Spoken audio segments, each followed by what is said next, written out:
The outback is a massive remote area in northern and western Australia. The area is sparsely populated and houses some of the most dangerous animals in the world, including the saltwater crocodile.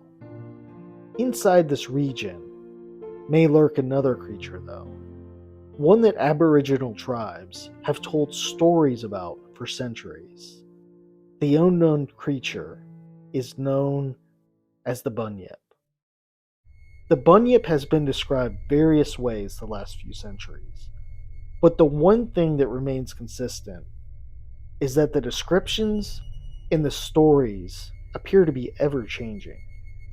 The animal has been described as having both a round neck and an elongated neck as well.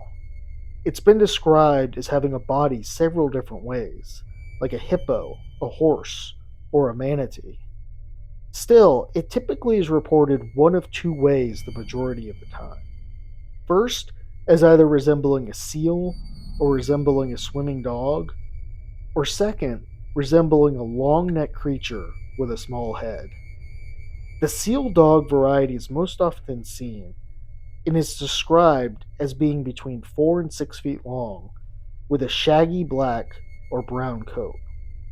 The long neck version is described as being between 5 and 15 feet long, and is said to have black or brown fur, large ears, small tusks, a head like a horse, and an elongated neck about 3 feet long with a horse-like tail. The bunyip is said to be extremely reclusive, nocturnal, and only inhabit lakes, swamps, and rivers. According to Aboriginal legends, they swim quickly since they have fins or flippers and have a loud, roaring call. What they feed on is also a matter of controversy. Some say they only eat crayfish, although many say they are predators and will attack humans, most especially women and children. During the mid-19th century, when the Europeans arrived, there were several important sightings. The Europeans were told of the creature by Aboriginals and anticipated discovering it at some point. In July 1845, this would be printed in the Geelong Advertiser newspaper under the headline, "The Wonderful Discovery of a New Animal." The article described bones and fossils belonging to a bunyip, and in the article an Aboriginal man who had seen many bunyips and confirmed that the bones did indeed belong to one. That same man was able to draw a photo of a bunyip and also recalled the story of a woman that was killed by the creature, as well as an Aboriginal man named Mumbaron. And Mumbaron was a man who showed several deep wounds on his back, and these wounds were apparently made by the claws of the bunyip. In January 1846, a strange skull was found in Balnarad. Aboriginals identified it as a bunyip, but it would be later identified by zoologists as a deformed skull of a calf. Still, the event created excitement around the legend in the country. Perhaps the most famous and legit account of an eyewitness to the bunyip comes from William Buckley. Buckley was an escaped convict who went and lived with the Aboriginal tribes for 30 years. In 1852, he wrote an account describing the bunyip. Buckley stated he saw the creature several times. He noted he could never see the whole animal, just the back, which appeared to be covered with feathers of a dusty gray color. He believed it to be the size of a full-grown calf. Buckley also claimed the creature was common in the Barwon River and tells of an Aboriginal woman who was killed by one. According to the Aboriginals, the bunyip was believed to have supernatural powers.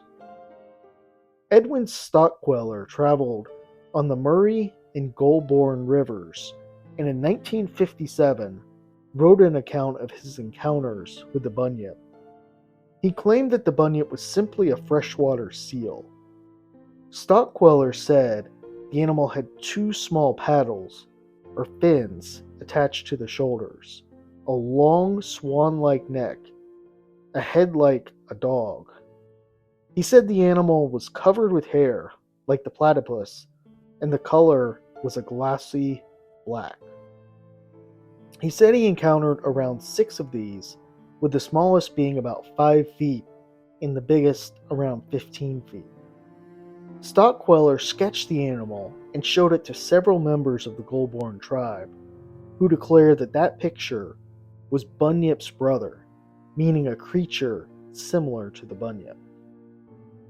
Still, one consensus around the creature revolves around the habitat, which is said to be almost entirely in water. Aboriginal stories tell of the bunyip's connection to a complex spiritual worldview that emphasizes the harmony between people and the natural world. According to the Nagarani people of southeastern Australia, greed created this monster. According to the legend, a man caught more fish than he needed, and powerful elders turned him into a half-man, half-fish beast for his sin. As time has progressed, the creature's reputation has evolved from an aggressive monster that punished those who harm nature into a mysterious, safe creature. This could be due to many believing the creature is simply spiritual in nature, as well as others believing the creature is simply a seal that got lost.